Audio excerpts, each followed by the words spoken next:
الحمد لله وكفى وسلام على عباده الذين اصطفى اللهم لك الحمد ولك الشكر اللهم لا أحصي ثناء عليك أنت كما أثنيت على نفسك اللهم لك الحمد كالذي تقول وخيرا مما نقول أما بعد فقد قال رسول الله صلى الله عليه وسلم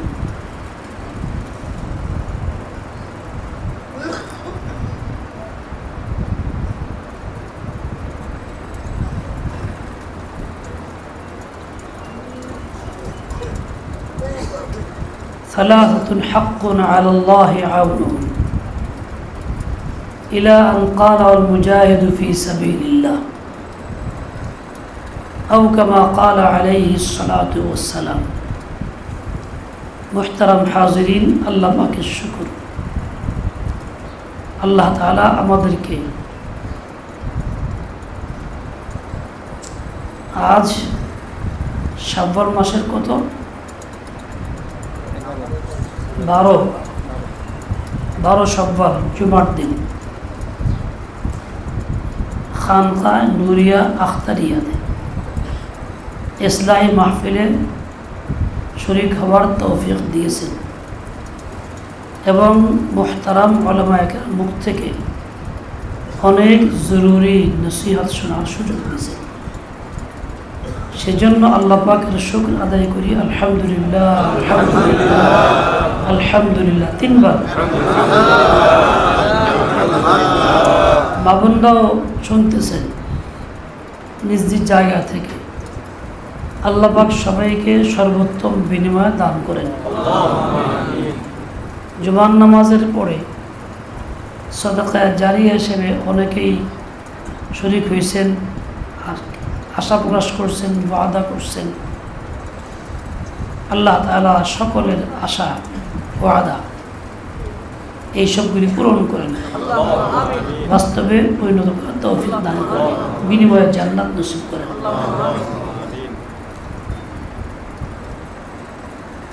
বর্তমান বিশ্বে সবচেয়ে দুর্ভাগ্যজনক অবস্থা সৃষ্টি হয়েছে এই কোরআনে বর্ণিত সবচেয়ে বড় দুশমন ইসলাম ও মুসলিমদের মুমিনদের ইহুদি আর তারা ছাড়াও হয়েছে ফিলিস্তিনে মুসলিম ভাই বোনদের উপরে যাদের দ্বারা হচ্ছে গণহত্যা শিশু মহিলাদের প্রতি অনেক বিচারণা করা হয়েছে এই গণহত্যা এর প্রতিবাদে সমস্ত মুসলিম রাষ্ট্রগুলির উপর অস্ত্র দ্বারা জিহাদ করা ফরজ হয়ে গেছে আল্লামা তাকি হুসাইনি সাহেব দাওয়াত বারাকাতুল ফতোয়া দিয়েছেন সকল মুসলিম রাষ্ট্রের উপরে দায়িত্ব হচ্ছে প্রতিবাদ করা সশস্ত্র জিহাদ করা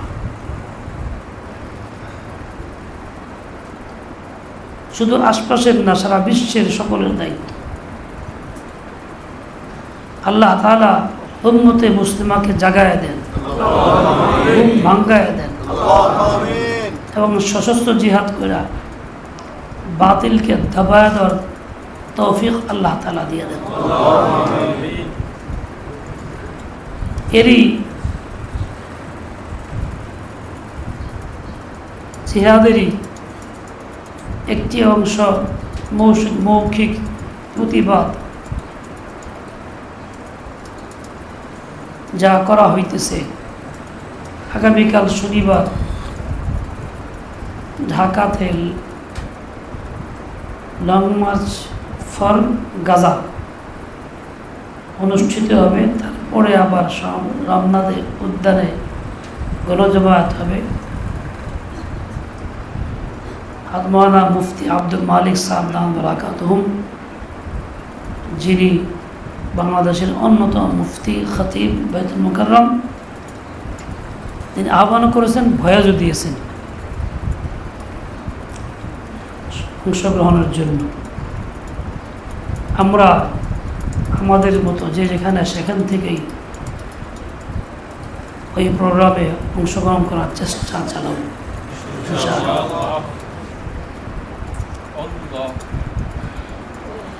ফিলিস্তিনের ভাই বোনদের দুর্দশায় তাদের সহযোগিতা আর্থিকভাবে করাও জরুরি। আমাদের কাছে বিশ্বস্ত জরিয়া মাধ্যম আছে, সরকারি রেজিস্ট্রেশন প্রাপ্ত, যারা স্বেচ্ছা ভাই বোনদের জন্য রক্তক্ষরণ করতেছি অন্তরে আর দিলে, তারা আর্থিক সহযোগিতাও করতে পারবেন, সেই সুযোগ পথ খোলা আছে। কেউ স্বেচ্ছায় এই কাজটা করতে চাইলে যোগাযোগ করবেন।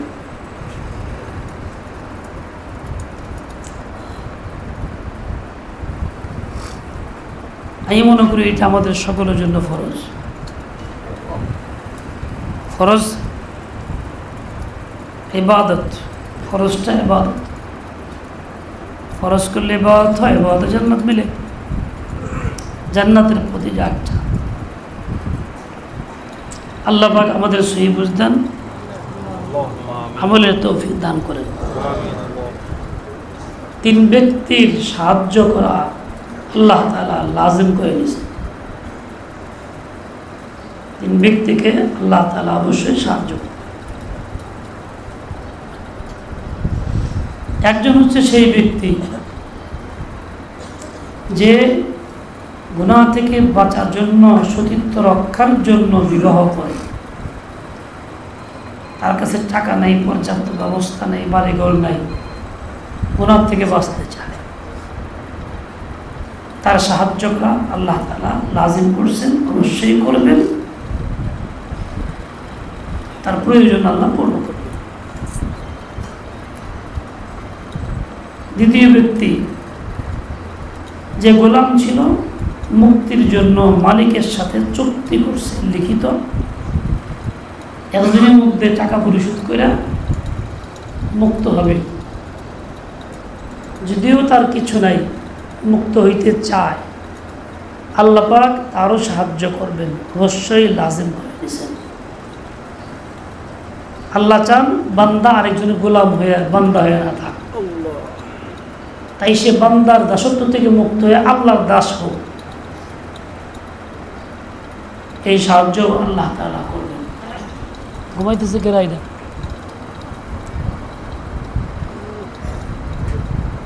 নানাচাড়া দাও।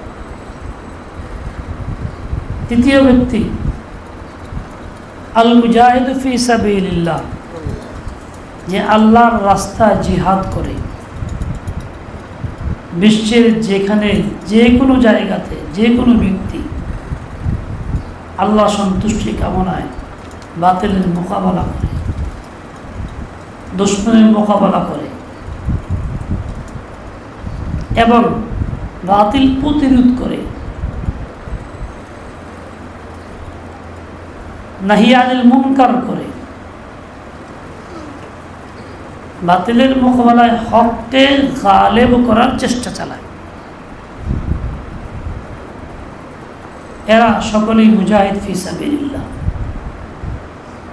এদের সকলের সাহায্য আল্লাহ তাআলা লাজিম করে দিয়েছেন।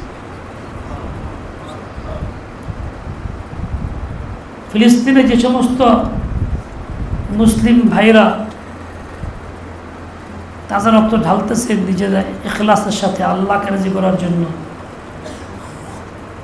অবশ্যই তারা মুজাহিদ এবং তাদের সাহায্য আল্লাহ করবেনই। করবেন তো আমাদের মতো মাখলুকের দ্বারা। দুনিয়া আমরা না করলে আমরা পুরা কাবাইলে হব, আল্লাহ আরেক মাখলুক দিয়ে করবেন। নিজেরা পুরা কাবাইলে হয়ে ঠকার বাতে না পড়ি, এই ফিকির আমাদের সবার জন্য জরুরি।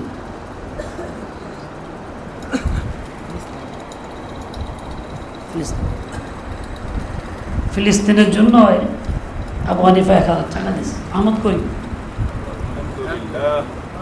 আল্লাহ তাআলা কবুল করে। তো এই যে বাংলাদেশে কুফরি আইন, যে আইন দিয়ে রাষ্ট্র চলছে, পাকিস্তান আমলেও চলছে, পাকিস্তানের আমলের আগে যখন ভারতের অংশ তখনও চলছে। রাষ্ট্র ক্ষমতা বদলাইছে, আইন বদলাই নাই, পিছনের ওই আইনগুলিকেই পরবর্তী ক্ষমতাসীনরা আইন বানায় নিছে। দুঃখজনক হলেও সত্য, আমাদের আকাবের ছিলেন, মুসলিম বড় নেতৃবৃন্দ ছিল, যাদের প্রতি মানুষের বড় আশা আকাঙ্ক্ষা ছিল, তারা এগুলি বাস্তবায়ন করেন নাই, পদক্ষেপও নেন নাই। আর সেই জন্য আমরাও ঘুমায় আছি, 4-5টা কাজ করতেছি আর মনে করতেছি যে আমরা ইসলামের উপরে আছি, দ্বীনের উপরে আছি। আচ্ছা, আপনারা বলেন, আল ইয়াউমা আকমালতু লাকুম দীনাকুম, আল্লাহ ঘোষণা দিয়েছেন আমি তোমাদের জন্য দ্বীনকে পূর্ণ করছি। ওয়া আতমামতু আলাইকুম নি'মাতি, তোমাদের উপরে আমার পাঠানো নিয়ামতটাকে পূর্ণ করছি। দ্বীনকে পূর্ণতার ঘোষণা কে দিয়েছেন? সেটা কোনটা? কোরআন থেকে বাইরে না কোরআন? কোরআনের কতগুলি আয়াত? 2-5টা আয়াত না সবগুলি? 2-5টা আয়াতে আমল তো করি, নামাজ করি, রোজা করি, হজ করি, যাকাত দিই, এরকম পর্দা কিছুটা করি কেউ কেউ, ইত্যাদি ইত্যাদি 5-7টা আয়াত আমল করি। বাকি যে আরো 500 আহকাম সম্বলিত আয়াতগুলি আছে, সেগুলির উপরে আমাদের আমল নাই। আমল নাই তো নাই, আমল নাই সেজন্য কোনো আক্ষেপও নাই। আক্ষেপ তো নাই, যার জন্য ওই আমলগুলি কেমনি জীবনে আসবে তার ফিকিরও পয়দা হয় নাই। আর ফিকির পয়দা হয় না এই কারণে এমন ঘুম দিছি নাকে তেল দিয়া যে বাস যতটুকু করছি হয়ে গেছে, আলহামদুলিল্লাহ দিনের উপরে আছি। বরং উল্টা যারা ওই ফিকিরিগুলি করতেছে পরিমাণের সংখ্যায় কম হইলেও করে, তাদের প্রতি ঘৃণা, নাকসিট কেন, এরা রাজনীতি করে, এরা অমুক দল করে, মানে একটা ঘৃণার বস্তু রাজনীতি। অথচ ইসলামে রাজনীতি আছে, নবী আকদাস করছেন, সাহাবায়ে কেরাম খুলাফায়ে আরবাও করছেন, যাদের মাধ্যমে আল্লাহ তাআলা খিলাফত কায়েম করছেন। খিলাফত রাষ্ট্র ব্যবস্থা ছিল, আর ওই কারণেই তাদের নাম খুলাফা, খলিফা। সব সাহাবীর নাম কিন্তু খলিফা বলা হয়নি। আশারায়ে মুবাশশারা 10 জন সাহাবী তালিকা আছে জান্নাতি হওয়ার, একভাবে এক হাদিসের মধ্যে 10 জনের সবার নাম খলিফা থাকেন তো না। 4 জন ছাড়া এই 1.25 লাখ সাহাবীদের মধ্যে 4 জনের নাম কি? খলিফা। তাদেরকে বলে খুলাফায়ে আরবা, 4 জন খলিফা। তার মানে এই 4 জনের দ্বারা এই খেলাফত রাষ্ট্র ব্যবস্থা কায়েম হয়েছে, প্রতিষ্ঠিত হয়েছে, পরিচালিত হয়েছে। এই সিফাতের কারণে তাদের নাম পড়ছে খলিফা। সাহাবী তো সবাই, ইনারা 4 জনও সাহাবী, আশারায়ে মুবাশশারা বাকি 6 জনও সাহাবী, আরও যারা বিভিন্নভাবে জান্নাত সুসংবাদপ্রাপ্ত তারাও কি সাহাবী, কিন্তু খলিফা কিন্তু বাকিরা কেউ না।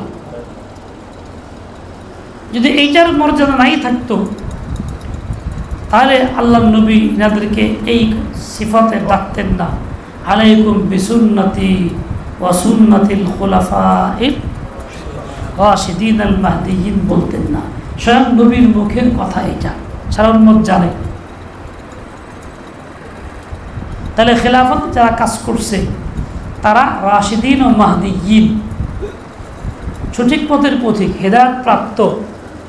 এই খেলাফত ব্যবস্থার জন্য ফিকির যারা করে, মেহনত যারা করে, তারা কি সঠিক পথের পথিক না গুমরা? কিন্তু আজকাল অন্য কোনো দিন করলে কোনো বিশেষ কোনো ব্যক্তির অধীনে গেলে কিংবা এক জামাতের অধীনে বল দূর এসব গুমরা, এরা সব রাজনীতি করে। কোনো একজন বলল, হুজুর টঙ্গীতে গেছিলাম, মানিকগঞ্জের দুই সাথীর সাথে দেখা হয়েছে, তাবলীগের সাথী, তার পরিচয় হয়তো আপনার কথা বলছি, বলে আল্লাহ তার কাছে যাওয়া যাবো না, সে রাজনীতি করে।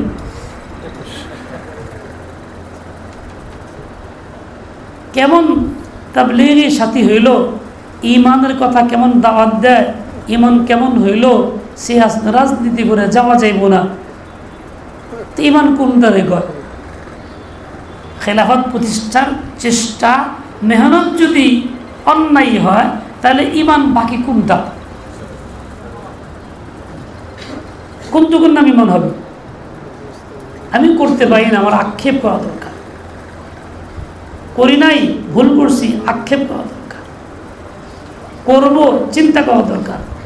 কি করে আগানো যাবে সে ফিকির করা দরকার।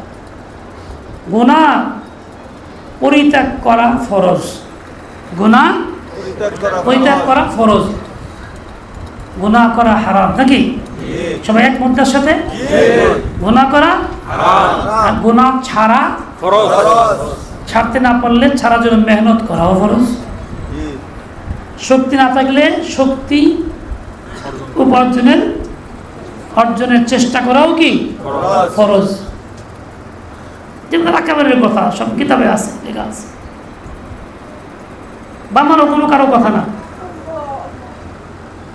ফরজ কাজ আদায় করা যেমন ফরজ, ফরজটা করার জন্য যা লাগে আসবাব তৈরি করাও ফরজ। নামাজ ফরজ, তার জন্য লাগে কাপড়, পানি, সাজদার জায়গা ইত্যাদি, সেগুলি তৈরি করা ফরজ কিনা, না হলে বাদ দিয়ে নামাজ হইব।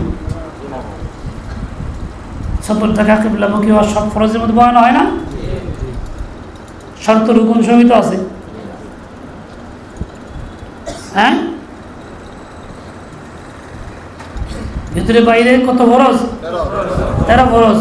তো বাইরের দিকে ভিতরের দিকে নামাজ, বাইরের দিকে বাইরের দিকে উপকরণ, সেগুলি তো ফরজ নাকি? নামাজ ফরজ। ওযু নাই, ওযু না করলে নামাজ হইব? তখন কি ওযু করাও ফরজ। এমনি কি ওযু করা ফরজ? সর্বাবস্থা ওযু করা ফরজ না। নামাজ যখনই পড়তে যাবেন, না থাকলে ওযু করাও কি হবে? কথা বুঝতেছেন কিনা? হাকিমুল বলতেন মুকদ্দিমাতুল ওয়াজিবি ওয়াজিবুন, স্বাস্থ্য রক্ষা করা ওয়াজিব, স্বাস্থ্য রক্ষা করা ওয়াজিব। যেই কাজগুলো স্বাস্থ্য নষ্ট হয় ওই কাজ পরিত্যাগ করা ওয়াজিব, এবং স্বাস্থ্য বহাল থাকে যে কাজের কারণে সেই কাজ করা ওয়াজিব। এই জন্য বলতেন যে সকালবেলা ব্যায়াম করা, হাঁটাহাঁটি করা, এটাও কি ওয়াজিব। কি জন্য? স্বাস্থ্য রক্ষার জন্য। এগুলি তো বুঝি, কাদের স্বার্থ আছে, আমার দুনিয়াতে চিকন লাগবো,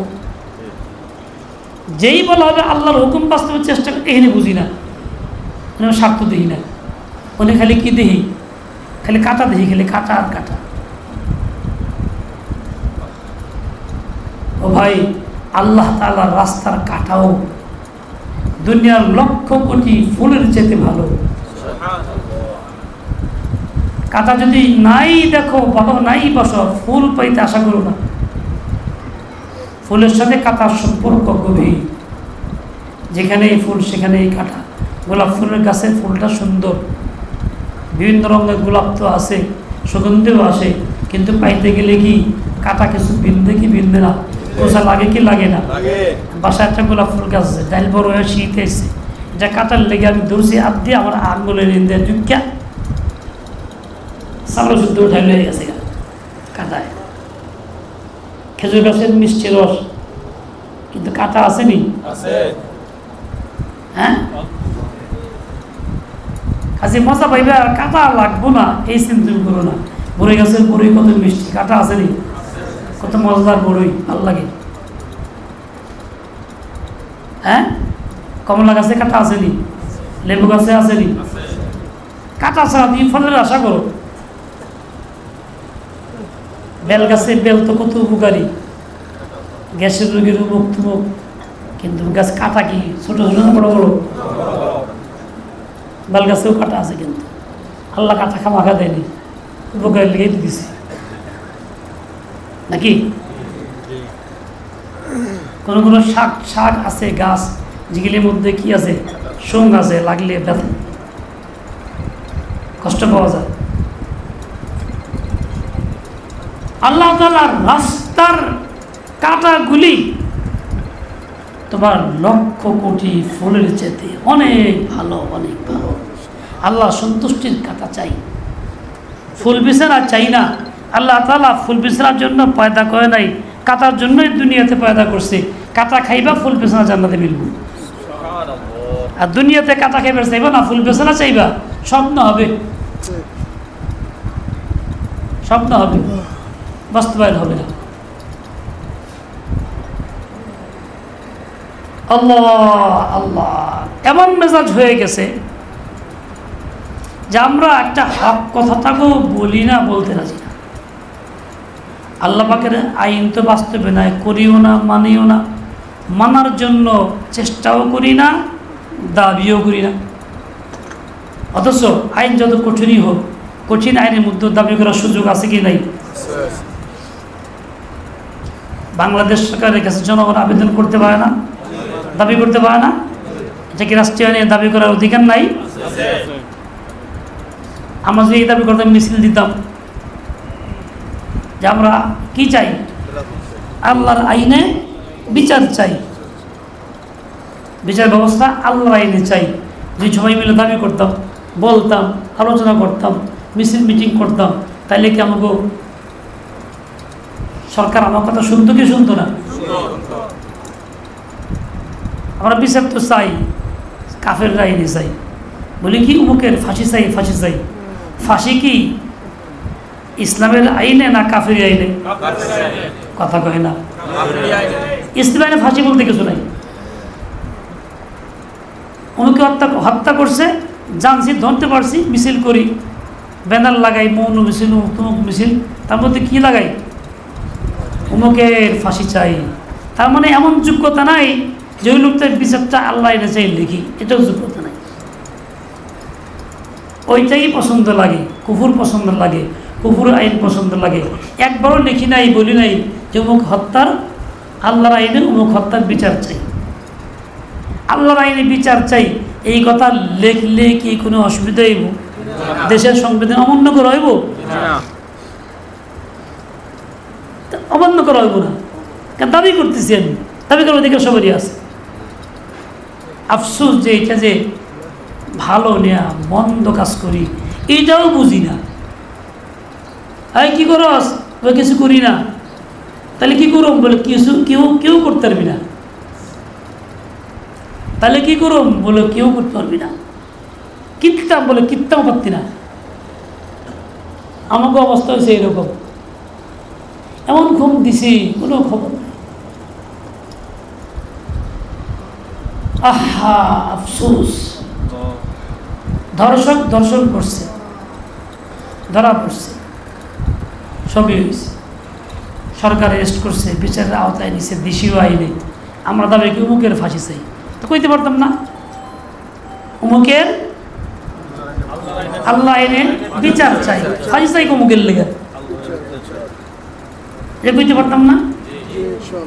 আল্লাহ সুন্নাহর আলোকে উমুকের বিচার চাই, কইতে পারতাম কিনা? তাহলে তো ইমানটা থাকতো যে আমি কোরআন সুন্নাহ চাইতেছি, ফাঁসি তো ইমান থাকতেছে না, কুফরের আইন চাইতেছি। হইতেছে কি হইতেছে না? কথা কয় না। বুঝা কর না বুঝা কর, কেরা কেরা বুঝা কইছে, আর তাল বানা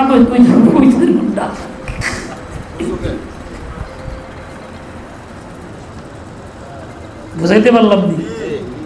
এমন কম দিছি, এই যে আল্লাহ করি না, চেষ্টাও করি না, ফিকিরও করি না, বলি না, একে অপরকে দাওয়াত দেই না, মানুষরা তৈরি করি না, আমার নিজেরও আগ্রহ থাকে না।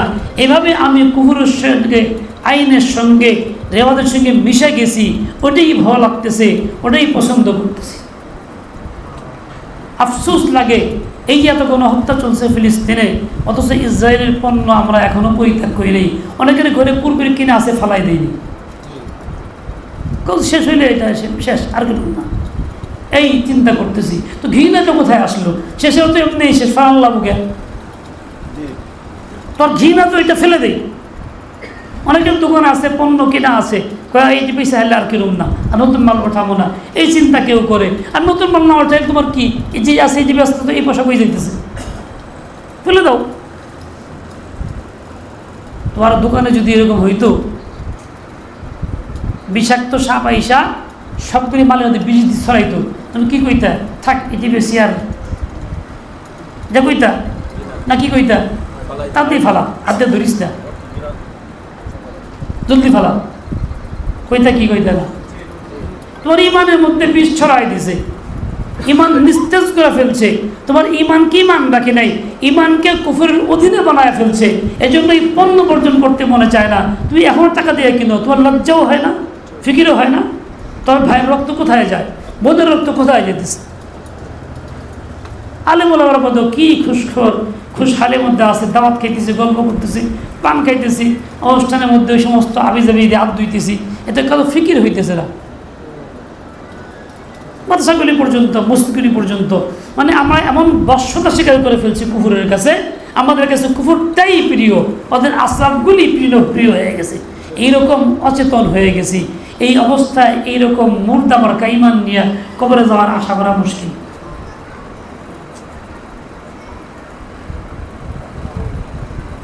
ইমান নিলে তাজা মান্না যাইতে,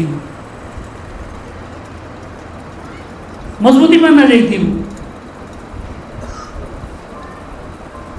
এখন কর, ওই জালেমকে প্রতিরোধ করতে হবে, তো এই প্রক্রিয়া করতে হবে। আপনি দশা ধরতে পারতেছেন না, যেতে পারতেন, বর্ণনা করতে যেতে পারতেছেন না, ইচ্ছা করলেও যেটা সম্ভব সেটা তো করতে হবে।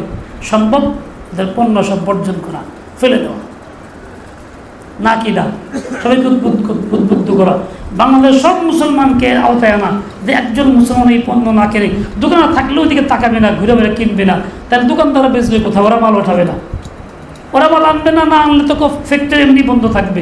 ফ্যাক্টরি আগুনতে জ্বালানো লাগবে নাকি? এবার ভাঙচুর করা লাগবো নাকি? ভাঙচুর করা লাগবো না, জ্বালানো লাগবো না, আকাম করবা যান কি? আমরা আকাম করবা যান না, পণ্য কিনুন না, শেষ। মানে মোহাম্মদের শওকত আলী রহমতুল্লাহি আলাইহিমা বড় ভারতের মধ্যে খুব নাম করা আল্লাহ বলাও ছিলেন, রাজনীতিবিদ ছিলেন। ব্রিটিশের সময়, ব্রিটিশ গভর্নমেন্টের সময় আইনগত করা ছিল। এক পর্যায়ে হিন্দু অমুসলিমদের সাথে বয়কট করার সিদ্ধান্ত নিলেন, সকল কিছু বন্ধ। ভারতে তখন স্বাধীন হয়নি, স্বাধীন আগের কথা। বড় জমায়েত ডাকলেন, লক্ষ লক্ষ লোক সেখানে। ব্রিটিশ গভর্নমেন্ট পুলিশ দিয়ে আটকে আসতে দেবে না ওনাদেরকে। ওনার দুই ভাই, যাইতে তো হবেই, দুই ভাই দুই কৌশলে চলে গেছেন। সব গভর্নমেন্টের পুলিশ চিনতেই পারে নাই কেনা গেছে। স্টেজে গিয়ে বিশা তারা আমি মোহাম্মদ আলী, আমি শওকত আলী, ভাই সরকার নিষেধ করছে, গভর্নমেন্টের আইন, বয়কট করা যাবে না। আমরা আজ থেকে বয়কট করলাম না, নিজেরাই বয়কট হয়ে গেলাম, ওদের সাথে কোনো সম্পর্ক আমাদের নাই। বয়কট করা তো নিষেধ, বয়কট হওয়া তো নিষেধ না। সরকার বয়কট করতে না করছে ব্রিটিশ গভর্নমেন্ট, কাজে আমরা বয়কট করলাম না, আমরা নিজেরাই বয়কট হয়ে গেলাম, ওদের সাথে কোনো লেনদেন, আচার আচরণ, ব্যবসা বাণিজ্য কোনো কিছু আমরা করতে রাজি না করে দিল। ঘোষণা হয়ে গেল, সব মুসলমান বয়কট হয়ে গেল, সব কিছু বন্ধ হয়ে গেল। কাজ কি আটকে থাকলো? মুসলমান তো এইরকম, এই জাতি মুসলমান যাদের হিকমতও আছে, এলমও আছে, আমলও আছে, আল্লাহর ভয় আছে। আফসুস ওদের জানান লাগবো, কোরআন লাগবো, আমরাই বয়কট হয়ে গেলাম, ওদের জিনিস ব্যবহার করুন না, আমরা শেষ হয়ে গেল, শেষ। সমস্যা কি? একজনও যদি ওদের জিনিস বয়কট না করেন, একজনও যদি না ছাড়েন, তাহলে কি আল্লাহ পাকে খাজানা কিছু কমবো? সবাই ছাড়লে কি খাজানা কিছু বেড়ে দেবো? এটা আপনি ইমানদার কিনা প্রমাণ হবে এই কাজে। আপনি আল্লাহর বান্দা কিনা প্রমাণ হবে এর দ্বারা। আল্লাহর বান্দাদের প্রতি আপনি হামদর্দি করেন কিনা প্রমাণ হবে এর দ্বারা। নবীর তরিকায় আসেন কিনা প্রমাণ হবে এর দ্বারা। নবীর তরিকা তো এইটা কি, সমস্ত মুমিন এক দেহের মতো, এক দেহের মতো, এক দেহে এক জায়গায় আঘাত আসলে সর্বাঙ্গ আঘাত প্রাপ্ত হয়। কাজাসাদিন ওয়াহিদিন, কোথায় গেল? তাহলে আমার এই অবস্থা নাই কেন? বোঝা গেল আল মুমিন শব্দটার প্রয়োগ আরবে ঠিক হইতেছে না, এই মুমিন না। এখন কোন এখন ওইরকমই থাকুক না কিছু পরিবর্তন হবে? বয়কট হবে তো নাকি? খালি আমরা করলেই হবে? বাড়ি ঘরে থাকলে খুঁজে ফেলাই দেব, নতুন কেউ কিনবো না। দোকানদারকে বলবা এই জিনিস ছাড়া দাও, তালিকা আছে, মোবাইলে আজকাল তালিকা আছে, এসে গেছে ওদের কী কী জিনিস, তার মোকাবেলা কোনটা কিনবো, আমাদের বাংলাদেশি পণ্য আছে সেগুলি আছে। ওদের জিনিস চেনা সহজ হলো 729 729, হ্যাঁ ওদের বারকোড আছে, যে পণ্যের মধ্যে এটা শুরু দেওয়া এই 3 সংখ্যা আছে সব ওদের পণ্য। ওইলে কিনবেন না, একটাও দেখে নেবেন, সংখ্যা দেওয়া আছে, নাম জানেন বা না জানেন, কোড দেখে নেবেন, বারকোড একটাও না। ইনশাল্লাহ ওয়াদা করেন, প্রতিজ্ঞাবদ্ধ হন, আল্লাহর নামে করেন যে আর না। শুধু তাই না, আমি না, শুধু আমার সকল সাথী বন্ধু সবাইকে এই কাজে উদ্বুদ্ধ। 729, হ্যাঁ দ্বিতীয় কাজ বলছিলাম, কাজে এইগুলি আমরা করবো না ইনশাআল্লাহ। প্রথম কথা যেটা বলতেছিলাম, এই যে আল্লাহ পাকের আইন মোতাবেক চলছি না, চলতে পারতেছি না, বিভিন্ন বাধা, সেই ক্ষেত্রে আল্লাহর আইন মতো চলার চেষ্টা করা, মেহনত করা, একে অপরকে বলা, দাওয়াত দেওয়া, এটা ঈমান, ঈমানের অংশ, এটা ঈমান। এবং এই ফিতনাপূর্ণ যুগে এটা জিহাদ ফি সাবিলিল্লাহ। এই কাজ যারা করবেন আল্লাহ তাদের সাহায্য করবেন। এখন বলেন, এই যে বিচার আচার দাবি থেকে যাই কিছু করব, আল্লাহর আইন দাবি করব, মুখের ফাঁসি এরকমও না, এখন থেকে সংশোধন হবে, হবে কি হবে না? তার সাথে আল্লাহর আইনকে গালিব করার চেষ্টা করে যেতে হবে। এই ফিকির, এই মেহনত, যারা এই দাওয়াত দেয় তাদের সঙ্গে অংশগ্রহণ, তাদের সমর্থন, তাদের সহযোগিতা, যারা নির্বাচন করে এই লাইনে যে কোনো ইসলামী দলের হোক, তার তাআউন, তার সাহায্য, নির্বাচনে প্রার্থী আসলে সেই প্রার্থী ভোট জিকের কয়টা হবে সেটা কথার কথা না, আমার কাজ হইল হকের পক্ষে দেওয়া, ভোট দেওয়া। শয়তান ধোঁকা দিয়ে দেয়, অমুকে ভোট দিলে খামাখা ভোট পাইব না, ফেল করবো, ভোটটা নষ্ট হইব, তার সে অমুকে দিয়ে গিয়ে সে পাশ করবো। এর দ্বারা অনেক ক্ষতি করতেছি, ঈমান নষ্ট করতেছি, আমল নষ্ট করতেছি, ক্ষতি করতেছি। কিরকম ক্ষতি করতেছি? সবাই এই চিন্তা করি মুখে ভোট দিয়ে নষ্ট হইব, দিলাম না, তাহলে হকের পক্ষের ভোটগুলি বাতিলের পক্ষে চলে গেল, বাতিলের সমর্থন গেল, এক অন্যায়। দ্বিতীয়, সারা বিশ্ব দেখল বাংলাদেশে হকের পক্ষে কোনো লোকই নেই, ইসলামের পক্ষে কোনো লোকই নেই। দুশ্মনরা এটাকে পুঁজি বানাইল, ওদের হাইবত ভয় কমে গেল। আজ 3/3 ভোটও যদি হইতো, তা না রে বাংলাদেশে কিন্তু এই পক্ষের লোক আছে, তাহলে যে কোনো কথা বলতে সাহস করতো না, বুঝে শুনে কইতো, হ্যান করতো, বুঝে শুনে করতো। আরে পাশ ফেল তো আল্লাহর কাছে, আমাকে ঈমান নিয়ে পাশ করে মরতেইব, কবরে যাইতেইব, অমুকে পাশ করে চুরি করবো, এটা পাশ করে আমার দায়িত্ব। চতুর্থ, এই যে ক্ষতি হইল, যাকে সমর্থন করতেছি সে ক্ষমতায় গিয়া যত চুরি, লুটপাট, ডাকাতি, অন্যায়, অত্যাচার করতেছে, যত গান বাজনা, হারাম কাজের সহযোগিতা সমর্থন করতেছে, এই সবগুলি করবো তো অমুকে, আমল নামে আসবো কার? আমি কেন নিজের খেয়ে নিজে বইরা এই সমস্ত অন্যের গুনাহের বোঝা নিজে নিব? আমার কি ঠেকা? এই জন্য ওইটা করতে রাজি না। চোরকে সহযোগিতা করতে রাজি না, ডাকাতকে সহযোগিতা করতে রাজি না, অন্যায়কারীকে সহযোগিতা করতে রাজি না।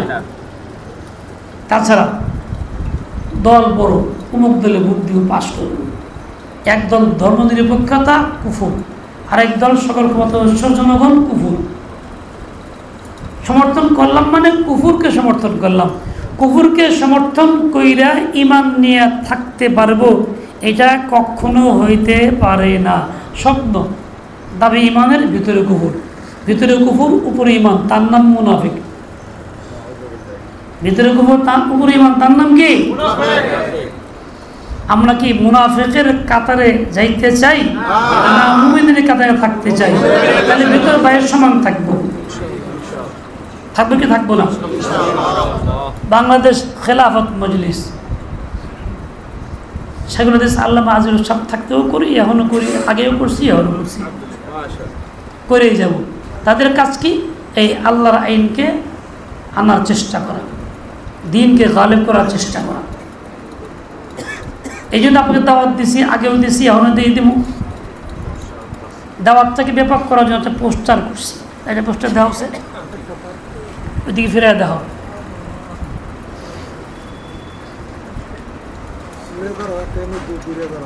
ধরে দাও,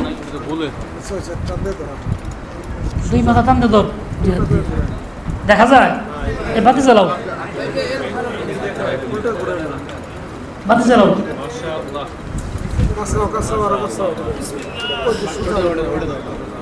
বাতি জ্বালা ভালো না কেউ? আল্লাহ শুদ্ধ। একটা জ্বালাও, ওটাও জ্বালাও, দেখা যায়। তিনটা দাওয়াত দিছি, ইমানের দাওয়াত দিছি, ইমানের পক্ষে, অন্যের লক্ষ্যে। সৎ, আল্লাহ ভীরু, আল্লাহর ভয়, সৎ ও যোগ্য প্রার্থীকে দলমত নির্বিশেষে, কোনো বিশেষ দল বই নেই, নির্বাচিত করে সুশাসন ও ইনসাফ প্রতিষ্ঠায় এগিয়ে আসুন। দাওয়াতটা হক না না হক? এর পক্ষে আপনারা আছেন না না আছেন? কেরা কেরা আছেন? তৃতীয় দাওয়াত দিছি, সাইদ নুরের সালাম নিন, বাংলাদেশ খেলাফত মজলিসে যোগ দিন।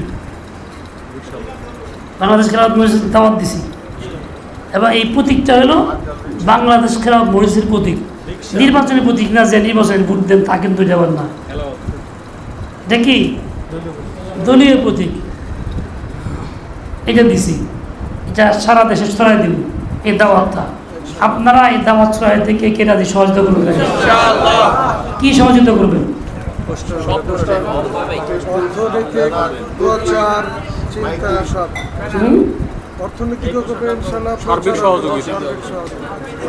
নিজেরা এলাকার থেকে পোস্টার বানায় প্রচার করবেন।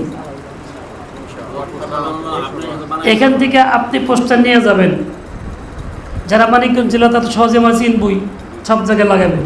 যারা দূরে তারা ওই 2 জায়গায় নিয়ে যাবেন, 5টা 10টা নিয়ে যাবেন, লাগাবেন না ওই অনুমানে আরো লাগাই দিবেন।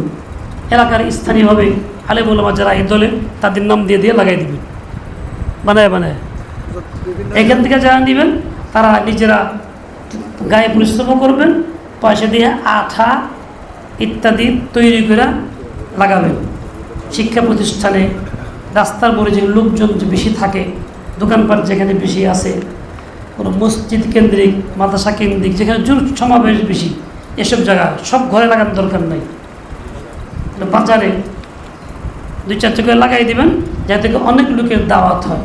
গ্রহণ করা না করা তার ব্যাপার, কিসমত তার, ফয়সালা তার আল্লাহর সাথে। আমার কাজের হকটা বলে দেওয়া, আমি হকটা বলে দিতেছি, আহ্বান করতেছি। এই হকের মেজাজ তৈরি করেন, এই হকটা সব জায়গায় প্রচার করবেন। করবেন তো ইনশাআল্লাহ? করবেন তো? যেটা পয়সা লাগবে, যে গাম লাগবো, আঠা লাগবো, পোস্টার খরচ লাগবো, এর কে করবো? এলাকার আলেমদের নামে করবেন, যারা আছে থেকে করবেন। ওখানে করবেন, প্রথম নাম দিবেন মামুন নগর সালাম নিন, যোগ দিয়ে দিবেন, এইটা প্রতীক দিবেন। তারপরে দাওয়াত দিয়ে নিচে হলো ওই এলাকার আলেমের দাওয়াত। নেট ছেড়ে দিবেন, প্রচার করবেন। থাকো, মন থাকবো তো ইনশাল্লাহ? দাঁড়াইছেন, দাঁড়াইতে করি তো আপনার